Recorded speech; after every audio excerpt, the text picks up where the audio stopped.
सभी बड़ों को नमस्कार। आज एक नई कथा सुनाने जा रहा हूँ। कहानी मासूम शिव भक्त। शंकर एक अनाथ लड़का था। उसको जंगल में रहने वाले शिकारियों के एक गिरोह ने पाला था। उसके पास कोई औपचारिक शिक्षा भी नहीं थी। वह केवल एक चीज जानता था कि उसे कैसे जीवित रहना है। शिकार करना और उनको मारना तथा जंगल के फलों को खाना और नदी के पानी को पीकर अपने आप को जीवित रखना जानता था। एक दिन वह अपना रास्ता भटक गया और उसने देखा कि कुछ लोग नदी के किनारे पर बने एक पत्थर की आकृति के चारों ओर जोर जोर से चिल्ला रहे हैं। कुछ लोग उस पर फूल, फल और नारियल चढ़ा रहे हैं। शायद उसने सोचा यह कोई मकान होगा जिसमें लोग रहते होंगे, पर यह एक प्राचीन मंदिर था। लेकिन शंकर ने इसे पहले कभी नहीं देखा था, पर इसके बारे में जानने के लिए वह काफी उत्सुक था। उसने तब तक इंतजार किया जब तक कि लगभग सभी लोग उस मंदिर से नहीं चले गए। अंत में उसने एक युवा लड़के को पत्थर की इमारत से बाहर आते देखा और उससे बात करने का फैसला किया और शंकर ने उससे अपने मन में आए कई सवाल पूछे। उसका पहला प्रश्न था, इस इमारत को क्या कहा जाता है? लोग अपने साथ क्या लाते हैं? फिर उन चीजों को अंदर वाली इमारत में क्यों छोड़कर वापस आ जाते हैं?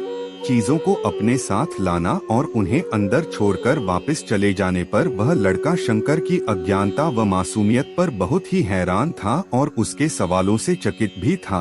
पर यह वह नहीं जानता था कि वह पास के जंगल में रहता है और शिकार करके ही अपना जीवन यापन करता है। लेकिन फिर भी उसने उसके सवालों के जवाब देने की पूरी कोशिश की। उसने शंकर को बताया, यह भगवान शिव का मंदिर है। लोग यहाँ उन्हें फल और फूल चढ़ाने आते हैं। वे शिव भगवान से जो चाहते हैं वह मांगते हैं और शिव उनकी सभी की प्रार्थनाओं को सुनते हैं। यह सुनकर शंकर तुरंत मंदिर जाना चाहता था। लड़के ने उसे अंदर का रास्ता दिखाया और शिवलिंग के बारे में बताया। शंकर ने मासूमियत से लड़के से पूछा, यह शिवलिंग क्या चीज है और हमें क्या देता है? लड़के ने बताया, हम शिव से जो मांगते हैं वह हमें दे देता है। हम सब ऐसा मानते हैं। लड़के ने कहा, अब अंधेरा हो रहा है, अब मुझे घर जाना होगा। और वह शंकर को वहीं अकेला छोड़कर चला गया। शंकर ने झिझकते हुए मंदिर में फिर से प्रवेश किया। वह एक कोने में बैठ गया और सोचा, एक पत्थर किसी को वह चीज कैसे दे सकता है जो वे चाहते हैं।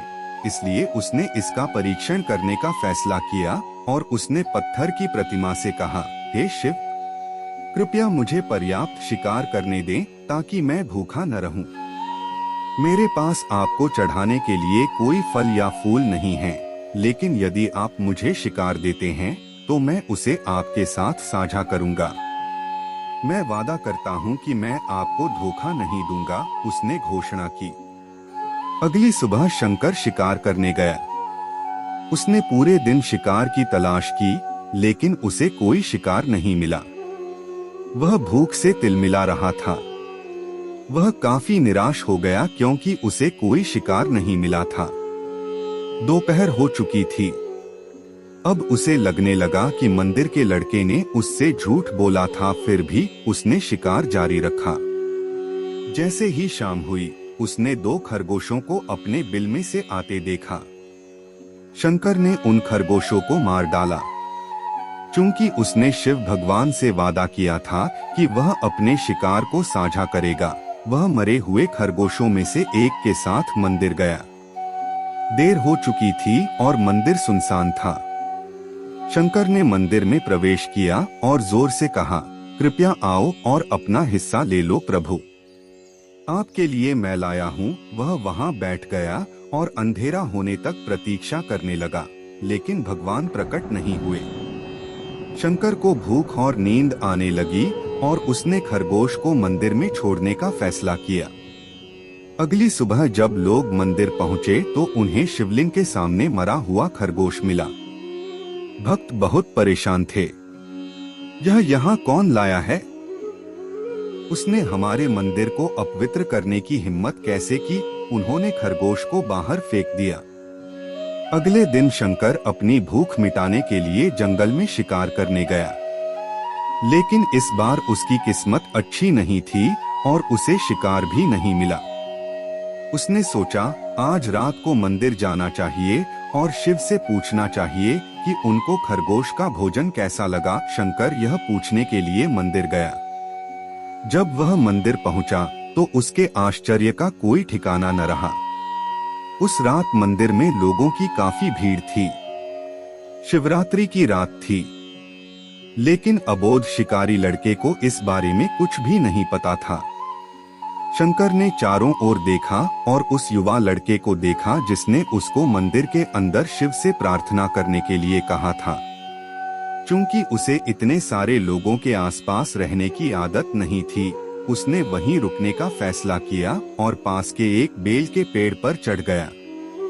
यह एक लंबा इंतजार था और समय बिताने के लिए उसने पेड़ से पत्ते तोड़कर जमीन पर फेंकना शुरू कर दिया।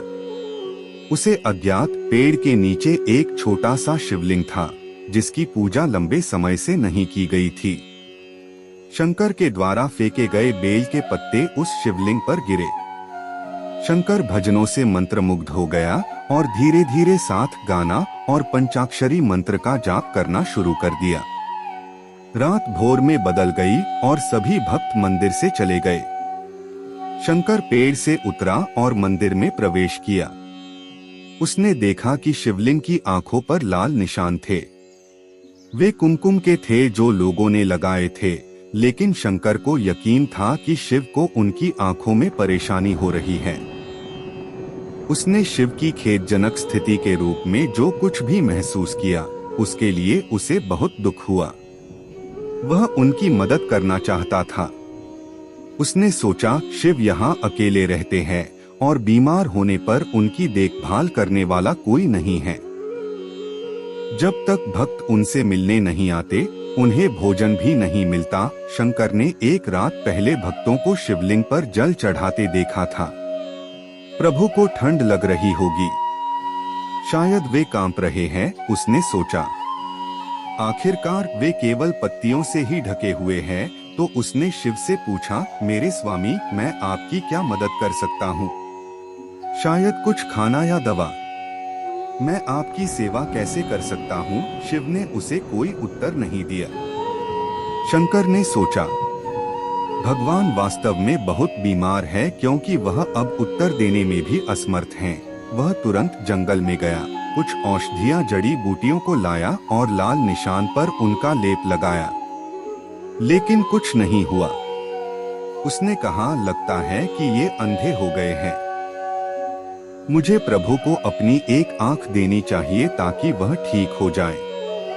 यह निश्चित रूप से उन्हें खुश कर देगा। उसका दिल पवित्र था और उसने वहां शिव के हाथ में रखे त्रिशूल को उठाया और त्रिशूल को अपनी दाहिनी आंख की ओर ले गया और अपनी आंख को निकालने का प्रयत्न किया।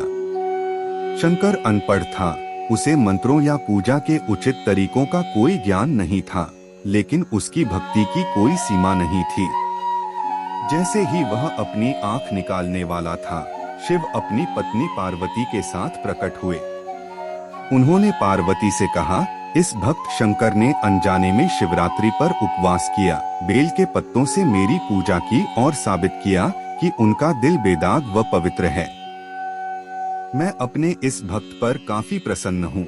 शिव भगवान ने शंकर से कहा, तुमने मुझे अपनी मासूमियत के कारण जीत लिया है। प्रभु ने मुस्कुराते हुए कहा, लोग मुझसे हर समय झूठे वादे करते रहते हैं और कुछ न कुछ मुझसे मांगते रहते हैं, पर जैसे ही उन्हें मुझसे मांगी चीज मिल जाती है तो वे मुझे भूल जाते हैं।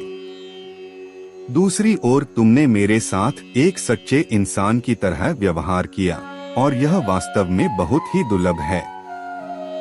अब से तुम मेरे इस संसार में सबसे बड़े भक्त माने जाओगे और तुम्हारा नाम मेरे साथ सदा जुड़ा रहेगा। तुम कई सदियों तक जीवित रहोगे।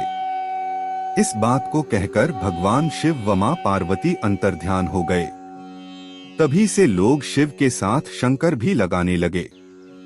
दोस्तों, इस वीडियो में बस इतना ही। मिलते हैं अगले वीडियो में। अपना ख्याल रखिएगा। उम्मीद है कि आपको यह कहानी पसंद आई होगी। आपका कोई भी सुझाव है तो मुझे कमेंट में कह सकते हैं। कृपा करके आप मेरे चैनल को सब्सक्राइब करें और मेरी वीडियो को लाइक करें, ताकि मुझे धार्मिक वीडियो बनाने का हौसला मिलता रहे और आप सबका प्यार भी मिलता रहे। कृपा मेरे चैनल को सब्सक्राइब करें। अब मैं मिलता हूँ आपको अगली वीडियो में।